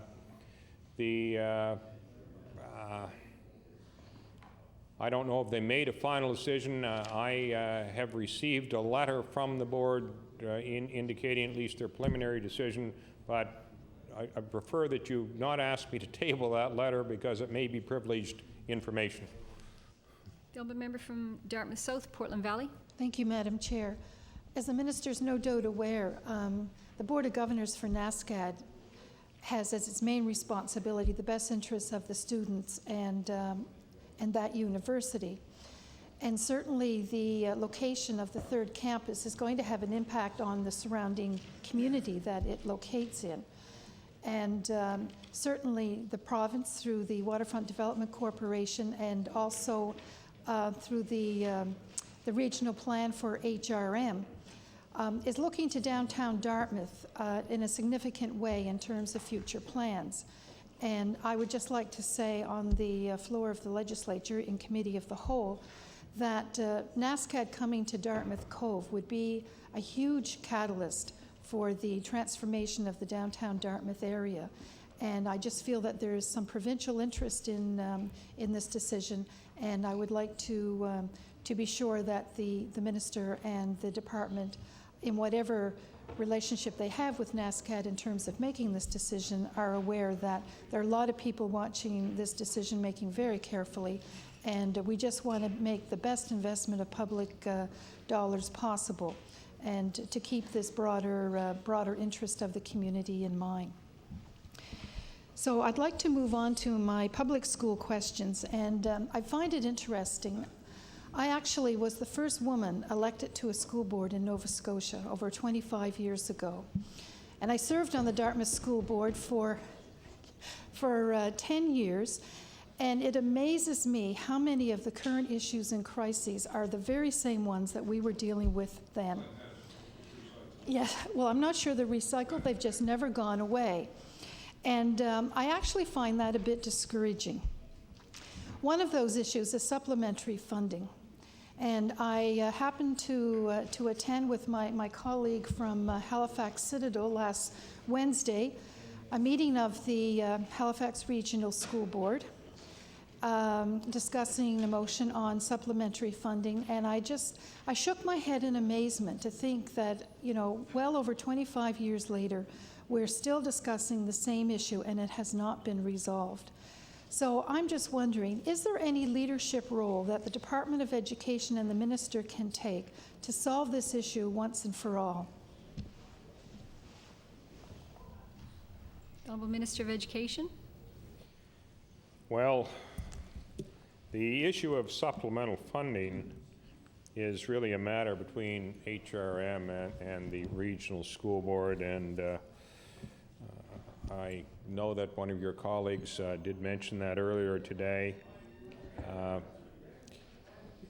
If you remember back, and I'm sure you do, back to 1996 when the Municipal Government Act was passed at the request of the HRM, then the ability for the continuation of supplemental funding was put in that act, and there was a provision for, I guess, exit, if you want to call it exit, on a 10% reduction. I have, it's the only area in the province that has supplemental funding. I know through that supplemental funding there's some very fine projects being funded, and things that enrich students. We're always willing to support solutions that the two parties can come to. Just let me rephrase that. I understand right now there's probably a price tag to that, which we cannot deal with a price tag, but it's something. It's kind of as long as I've known about the Halifax, the Halifax School Board, and then later the HRM School Board. Clearly, this has been a debate, and I expect it will continue. But once you get beyond the debate, and the people whose students benefit from that supplemental funding, they do good things with it. It's not wasted money. One of the things that's a little bit difficult, of course, is that the distribution of the supplemental funds does vary from situation to situation. There are some unevenness about it, or there's some unevenness about it. Member from Dartmouth South, Portland Valley. Thank you, Madam Chair. Well, I'll disagree with the minister on one thing, and that is the root cause of all of this. And I know it's chronic underfunding by the provincial government, especially to the school board serving 1/3 of the population of this province. And even in my day on the school board, part of the reason, the necessity for supplementary funding was to cover the increased special education costs, because so many families with children with disabilities and special needs actually moved to the metro area to be close to the health services. And so proportionally, the boards in this area had more increased costs to cover the inclusion of those children in the school system. But I have very little time left. I want to mention a couple of other things. I just want to echo my concern that it's been mentioned by several of my colleagues about the deferred maintenance. I have a lot of concern about air quality in our public school systems. And I'm not sure, and I will ask the minister this, are there any requirements to have regular testing of air quality in public schools?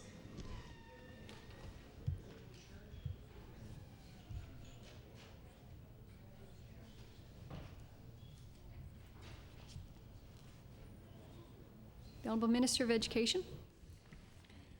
Clearly, Madam Chair, that any new construction, one of the standards that would be incorporated would relate to air quality.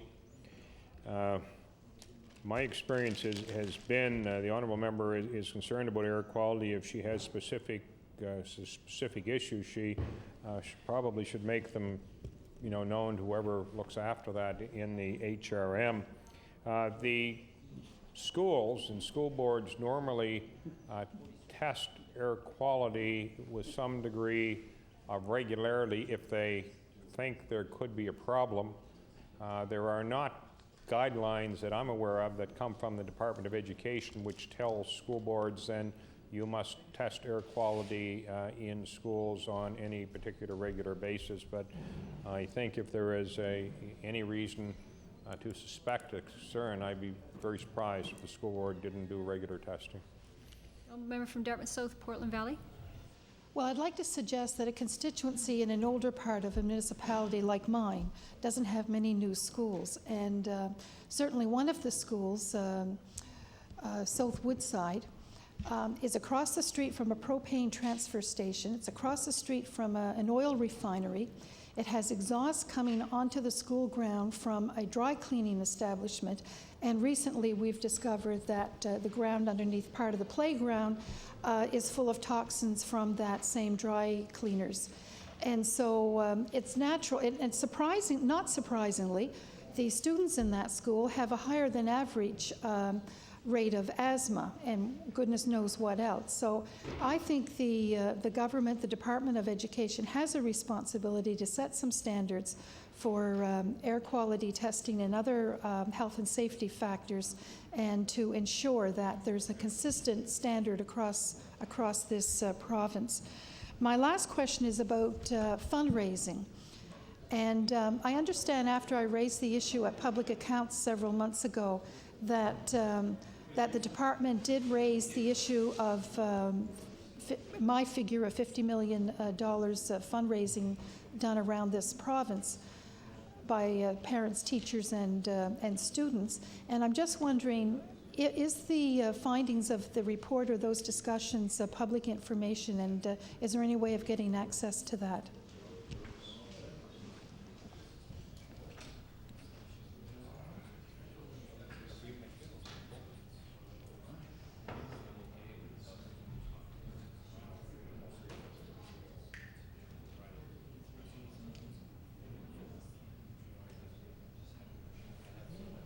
The Honourable Minister of Education. I was checking with staff, but quite frank, I know that part of that was listed in one of the daily newspapers, and I didn't realize that there were parts of it that were not public. I believe it was the Halifax Regional School Board, because it seemed to me that's where I first saw the information. I think it was the Daily News had it. Certainly no reason that we can't make that public, or at least table it in the House. I'll just let the member know that she has around 2 minutes left. The honourable member from Dartmouth South, Portland Valley. Thank you, Madam Chair. I'd be very interested in getting that information. I'm also interested to know if the department's going to do anything in terms of developing provincial guidelines as to the appropriateness of certain fundraising for certain, for students, parents, teachers, and just if there's been any sort of study of the impact of this extent of fundraising on the actual school curriculum and students' access to that curriculum. Honourable Minister of Education.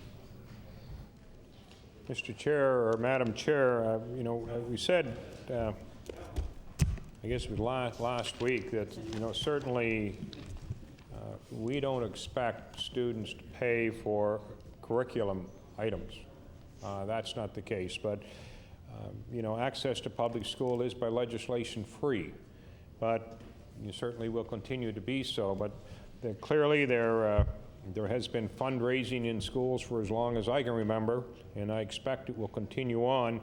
Our guidelines would be, for example, some of the health and safety initiatives that I think you're going to see fewer students selling candy than you used to see before. As a matter of fact, I was in an elementary school in my community of Truro, Douglas Street Elementary, not that long ago, on a Friday afternoon, where they had normally sold chocolate bars to raise money. That's a P to 5 school, I guess. And this, they took the candy sales away from it, and they had actually a readathon. And if I remember correctly, there were 1,200 odd hours of extra reading compiled by these students. They went out and they got pledges for all this reading we're doing, and they raised $4,400. This was an initiative by the parents, but I can, in terms of fundraising, I think there are certain things that aren't appropriate, but really schools would make that decision. They have a variety of ways. They have fun fairs, they sell citrus fruit, they have variety concerts, they do a variety of things, and most school sports teams are responsible for raising a portion of their budget, and they do it in a variety of ways. I think sometimes those students, I wish that I can remember one of the things that we did as when I was involved in fundraising for the school's band in Truro, there were a number of people involved in it, and no student was denied the right to make a trip. There was certain group fundraising, and then there was a provision for pocket money for students, and they would go out, and every student was given the same opportunity to raise this pocket money. If they didn't need that source of revenue, they didn't take it, but it was there to provide make sure every student had an access, basically equal access to the pocket money for this particular activity. The honourable member from Halifax Citadel. Thank you, Madam Chair, and thank you, Minister. I have a series of questions. Many of them will be focused on the region that I'm in and represent the Halifax region, and then there'll be some more general questions that I was hoping to be able to touch on a little bit last year. I'm going to provide to you a document, and I know it's with the page. I'll provide it to the chair, and in the time. Sorry. The honourable Minister of Education.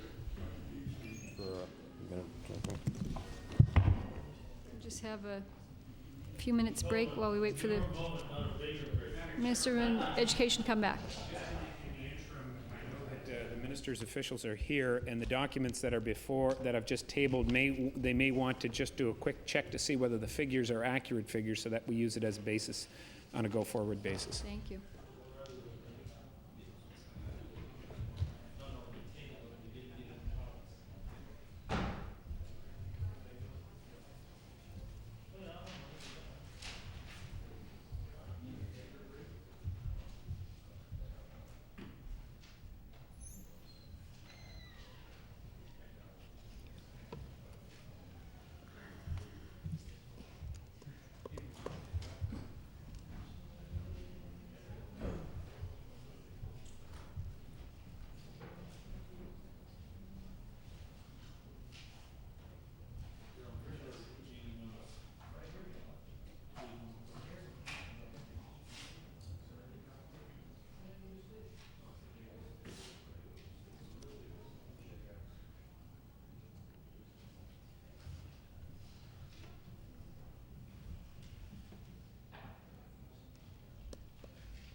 The honourable member from Halifax Citadel. Thank you, Madam Chair. Madam Chair, my question for the minister is whether or not, with the document that I have tabled before him, he considers that to be an accurate reflection of the funding per student in each of the school boards across Nova Scotia.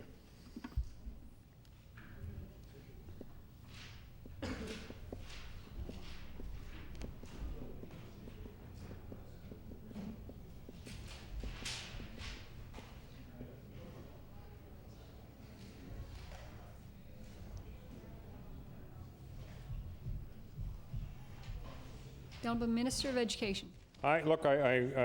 Chair, I don't know the source of that document. If perhaps the honourable member could give it to me. If it's department document, then I would say yes. If it is not, then we'd have to check the figures. The honourable member from Halifax Citadel.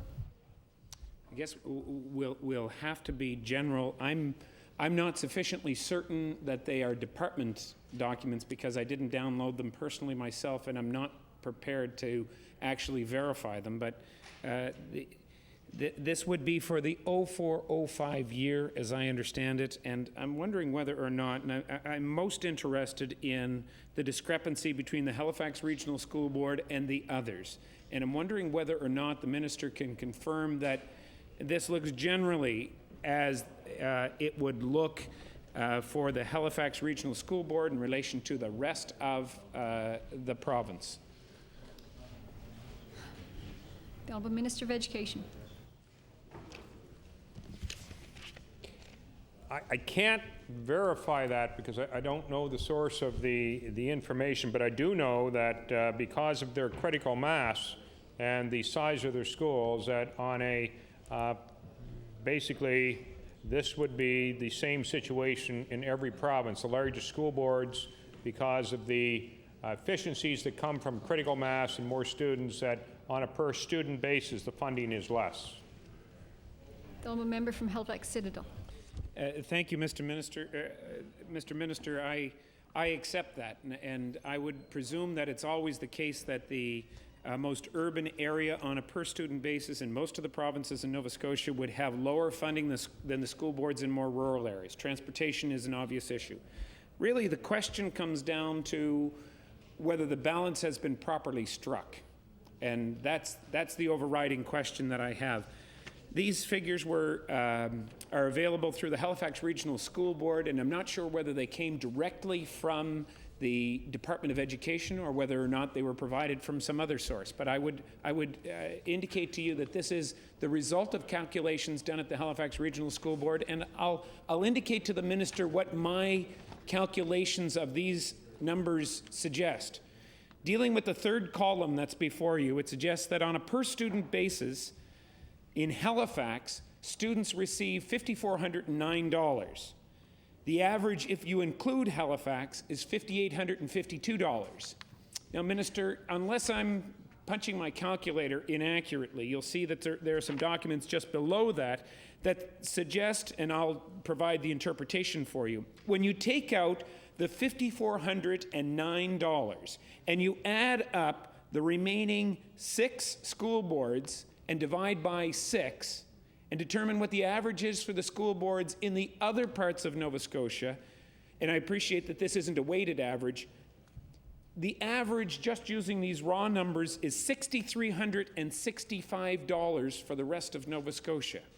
Now that would suggest, Minister, that almost the funding for the other school boards is on average approaching 20% higher than it is in the Halifax region. If there is a figure that you have that suggests that it's something different, then I would welcome that. If the figure is, instead of what I'm going to propose to be a figure in the high teens, in other words, the per-student funding in school boards outside of Halifax is higher than the Halifax area by a percentage approaching 20%.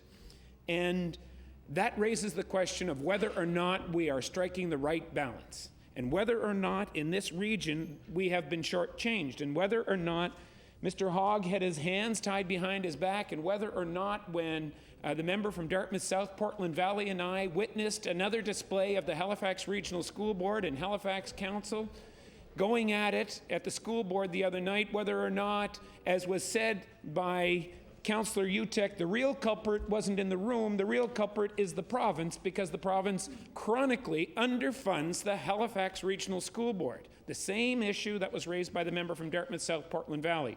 So my question for the minister is whether or not he believes the Hogg report was intended to address the chronic underfunding of the Halifax Regional School Board.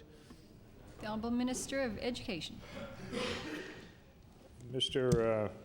Madam Chair, I'm not so sure that I would agree with the statement, the adverbs that the honourable member is using. He's talking about chronic underfunding, and I'm not so sure that is the case.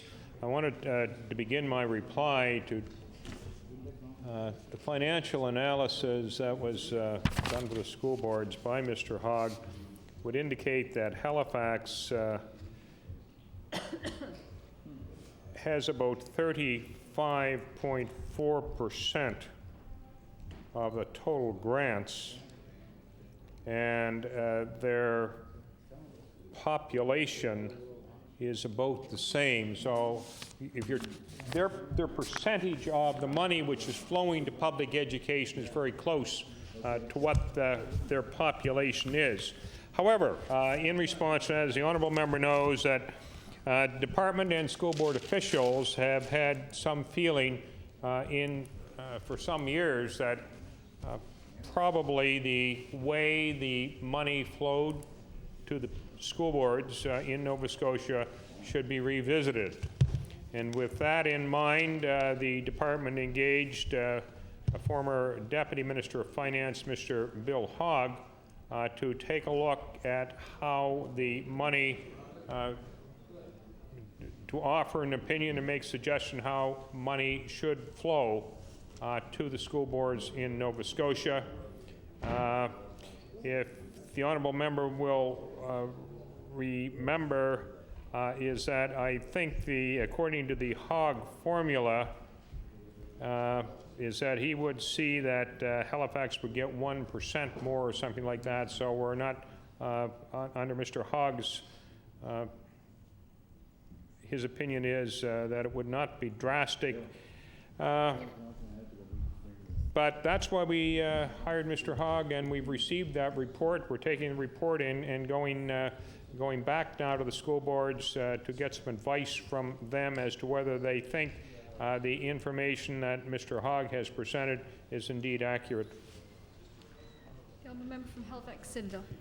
Madam Chair, my question for the minister is whether or not he can indicate specifically. He said that the HRSB received 35.4% of the total funding, but about the same, and they have about that same percentage of the total student population. Could he be specific about what that number is and provide a source for that? And perhaps, I know he was referring to some documents, perhaps even table that document so that we could get a photocopy of it. Minister of Education. Mr. Chair, I'm going to have to check that statement. I apologize. I'm looking at the Hogg report, so I don't see any sense in tabling that. But I'm perfectly, if you want a copy of it, but that's what I was looking at. And the number to which I referred was a different number than I was looking at, so I'm going to have to go take a look at that. I thought actually it was a little higher. The number to which I referred was a little higher. But anyway, I will take a look at it, Jim. Member from Halifax Citadel. I guess, Madam Speaker, or Madam Chair, the concern that I have is that this really is the foundation for many of my questions. I'm going to suggest that this is a highly relevant issue. The minister has suggested that 35.4% is the funding that is received by HRSB, and that 35.4% is the percentage of students who are in HRSB. I'm going to suggest that, in fact, what I'm going to suggest is that, in fact, it's about 40% of the student population. Okay. I hear the minister suggesting his agreement with this last assertion, and after I finish my question, perhaps he'll have an opportunity to answer. Madam Chair, in a budget that runs almost $1 billion, those percentage increases, those percentage differences are very, very significant. And here, once again, we find ourselves in a situation where the funding that has been provided is really left to be crumbs in a province that, and I appreciate that the budget for the Halifax region over the last year, Madam Chair, has increased by 5.8%, and overall the provincial total increase is about 5.5%. This has meant 17.7 new dollars coming to the Halifax Regional School Board. The question obviously is whether or not that's enough given the increases that have happened in other places. The minister has referred to the Hogg report, and I note with some interest, I'm happy to table it if necessary, Madam Chair, that back on April 30th, 2004, when the Hogg report was being proposed, and when there was once again a perennial problem with respect to the funding of schools in the Halifax region, this government put up its hand and said, don't worry, we're going to fix it because we put a process in place that's going to make this work. And I'll read from the top line of the Department of Education's press release dated April 30th, 2004. A new school board funding formula will be developed this year and implemented starting at 2005-2006. A transition plan for the new formula will also be developed this year. So when the Halifax Regional School Board and Halifax Regional Council had their big fight last year, and there were threats of cutting off music, arts, and cuts happening to special education, the response of this department was to say, don't worry, be happy. In a year's time, it's all going to be okay because Mr. Hogg, the former finance deputy minister, is going to provide a report for the legislature that is meaningful. Now, the Hogg report has returned, Madam Chair, and it's obvious that even if the Hogg report was fully implemented, it wouldn't address the overall problems, and that's because of one fundamental flaw that existed in the Hogg report mandate, and that was that adequacy of funding for the school boards and for education in Nova Scotia was not sufficient. Was not part of the mandate. Adequacy, Madam Chair, is at the heart of the problem in Nova Scotia. To ask Mr. Hogg to come forward with a report in a province that ranks 10th out of 10 in education funding is to tie his hands behind his back.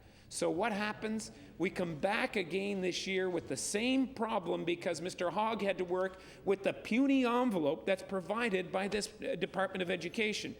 My question for the minister is, why did you tie the hands of Mr. Hogg and not release them so that he could examine the issue of the total adequacy of funding in the province that funds students 10th out of 10 of all provinces in Canada?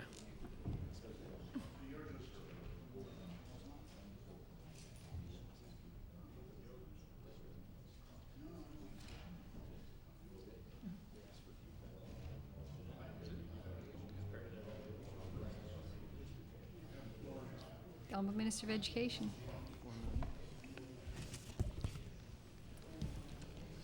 Thank you, Chair. I want to tell you that one thing that the honourable member hasn't been able to internalize in his period of time in government is that just because you spend a lot of money doesn't necessarily make things better. And I want to tell you that the international comparison of student performance in Nova Scotia, we rank above a lot of countries. We also rank above a number of our provincial and territorial colleagues. And, you know, you aren't going to have quality education without money, but on the other hand, money does not guarantee quality. And I wish the honourable member would recognize that and he'd start talking about the positive things that we do in education and how well our students do. Anyway, the issue, quite frank, the issue of whether there is enough money for education. Mr. Speaker, no, there's not enough money for education because there's not enough money for community services, and there's not enough money for roads, and there's not enough money for health, there's not enough money for health promotion, and there's not enough money for natural resources, nor for fisheries and agriculture or anything else. And, you know, with those few comments, which I know the honourable member from Dartmouth North supports, to ask Mr. Hogg to go out and say, is there enough money for education or for health or for any other service, like roads? Absolutely. The answer is clearly no. We'd all like to have that other $4 million that my colleague in transportation likes. We would like to have that additional $8 billion that people say we need in health. We'd like to have that $20 billion that we would like to have in education. Mr. Speaker, Mr. Hogg was given the appropriate mandate. The honourable member from Halifax Citadel. Thank you, Madam Chair. He wasn't given the appropriate mandate because we live in a province that spends less on education, public education, of any province in the country, and you can't ask somebody to go out there and do a job when you can't ask them to at least address the issue of how big the envelope is. Now, the minister, this feels like a bit of a replay from last year when we spoke to the minister about this, and he said that I was a bit too much of a naysayer when it came to the status of education. Madam Chair, I want it to be clear that I applaud the hard work of the people in the education system in this province of Nova Scotia and the students who work hard to try to make with so little. But for this minister to continue to stand behind the thin veneer of money doesn't solve all problems, it frankly, Madam Chair, provides a window into what must have happened once again when education was supposed to be the big priority, a strong priority. And I accept that this government has increased funding to education above the rate of the consumer price index in this particular budget. One might expect it when there's a $500 million windfall that comes to the government in new revenue in relation to last year. Let's remember that last year, when we were facing a stiffer crunch with respect to education funding, what we found was that this minister and his government said, we're going to protect health and we're going to protect education. And what happened with respect to education is that the increase last year was about 2%, and that almost all of that went into wages. So in terms of enhancing the quality of education in this province, for the minister to stand here and ask for me to be a cheerleader for this government is completely ridiculous, given the steps that haven't been taken over the last period of time. Now, the minister's going to stand up and rave about all the new improvements I expect that have been brought forward by his government. My focus is on the Halifax region and whether or not this was an opportunity to redress a long-standing problem. Because when Mr. Hogg came down, even with the small amounts, Madam Chair, that would have come from the Hogg report, given that the mandate was tied, what happened was that the minister said, well, we're going to implement part of Hogg, but for those school boards that were to receive an increase, they're only going to get a 50% increase. So the promise from April 30th, 2004, in the Department of Education's news release didn't get fulfilled this particular year. And it relates again back to the Hogg report. My question is my question relates to how long the government decided to delay before it even went forward with the Hogg report.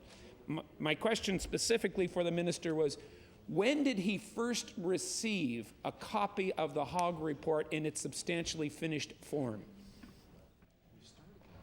Honourable Minister of Education. The report came into the department on December 31st, and I would have seen it probably a week or so later. Honourable Member from Halifax Citadel. My question, Madam Chair, is why did it take months before the government decided to take action or inaction on something that had been sitting on the minister's desk since December 31st? Honourable Minister of Education. Yeah.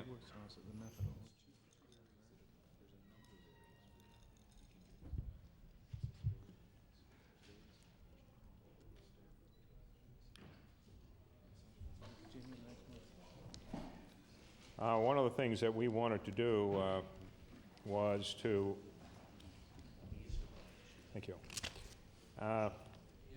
see that school boards had an opportunity to take a look at what Mr. Hogg had recommended and to reflect upon it in some detail. They had seen some general parameters back in October or November, whenever it was, but they didn't see the financial analysis. And what was contained in that final document was a financial analysis which we wanted to make sure that school boards had a chance to sift through and to analyze, because, quite frank, we see this as being a very significant report, and we aren't interested in going back and redoing this annually. What I wanted to table for the honourable member, and I'm going to read just a bit from this, Chair, and this is from the Truro Daily News on May the 5th. I happened to see it this morning before I came down. For only the second time since amalgamation, the Chignecto Central Regional School Board's teaching staff is not shrinking. The board agreed in principle last night to accept senior staff's recommendation to increase the staff complement of up 25 from last year. In all but one other year in the board's 9-year existence, the teacher staffing allotment has decreased. And anyway, the board was able to maintain the current level of teaching despite a declining student enrollment due to a $8.6 million increase in provincial funding to $153.4. Superintendent Gary Miller said that without the increase in provincial funding, the board would have lost 40 positions. Now, Mr. Chair or Madam Chair, I table that because the honourable member may wish to be a naysayer, but the people who are receiving the additional funding from the government this year in the public school sector recognize that it has been a very positive development. The honourable member from Halifax Citadel. Well, this undoubtedly, Madam Chair, would be a popular move in Truro, where the minister's home riding is and where this seems to be cited from. I come from a constituency in Halifax where the students are receiving funding at a rate almost 20% less than in those other places, and on average. And the concerns that are being brought to the doorsteps by my constituents are suggesting that this government really isn't interested in supporting the Halifax region and is focused entirely on some other areas when it comes to school funding. This was the window to provide new funding to a region that has been chronically underfunded. In words of Councillor Utek, after the squabble again broke out between the Halifax Regional School Board and the Halifax Regional Council, she said, and I'm quoting from a report from May 5th, same date as he just mentioned, "There's one culprit that nobody wants to identify, and it's the province. We're the lowest funded board in the country. It's my hope the board will turn on its master, the province, and get parents out and get upset about the state of education." I can say, Madam Chair, to the minister, the parents are upset. The families are upset in the Halifax region with respect to this chronic underfunding that continues to persist, and once again they're left fighting over funds, over crumbs. The minister has spoken about the issue of supplementary funding, which came up, and the member from Dartmouth South Portland Valley was at the school board meeting, as I mentioned the other night. He's aware that supplementary funding is a $20 million envelope. And there's no question that the issue of the imbalance between one part of the Halifax Regional School Board and other parts needs to be sorted out at some point down the road. But in order to have that happen, it requires provincial leadership. Setting that aside for a moment, what we have is a $20 million fund that appears to be shrunk, which puts at risk arts, music, many other enhancements that are supposed to be in place. But it goes beyond that because, Madam Chair, the supplementary fund of $20 million doesn't go into those enhancements. Instead, it goes to top up the inadequacies that exist in the funding for this particular school board. And instead, most of the money from supplementary funding goes into teaching positions instead of enhancements. It goes particularly into the very important subject of special education. Most of the funding, including the number of full-time equivalents from this particular, for supplementary funding in this particular year, goes to core funding issues. My question for the minister is whether or not he ever foresees a time when the supplementary funding pool, whatever it is and however it's balanced, truly is able to go just to enhancements instead of to core funding because the province can't provide adequate funding to this particular region.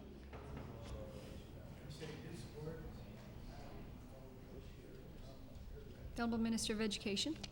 To say the issue of supplemental funding, that's a matter between HRM and the school board, but I just want to tell you that I've been advised that if you were to take specialist positions on a sort of a ratio around the province, is that Halifax would be 48 positions richer.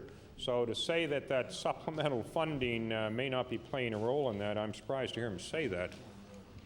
Honourable member from Halifax Citadel. It is that, Madam Speaker, because the taxpayers in Halifax pay the extra toll because this particular province doesn't provide the kind of support that's needed in special education. And all of the research, as the minister would know as an educator, suggests that because the facilities that support children with special needs are mostly in the capital region, a disproportionate number of the families who need special education are in the Halifax region as a result.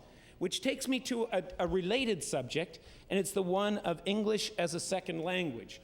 Now, presently, if I understand the facts correctly, there are 11.5 ESL teachers in the Halifax region. 11.5 ESL teachers in the Halifax region. Now, the minister has $100,000, as I understand it, for ESL. The Office of Immigration has $250,000 for ESL, after having promised to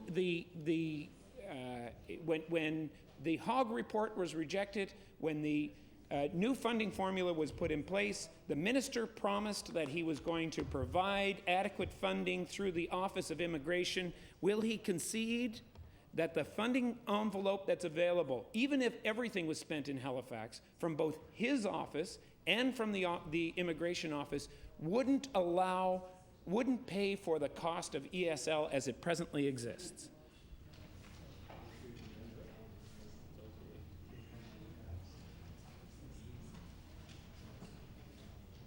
The Honourable Minister of Education.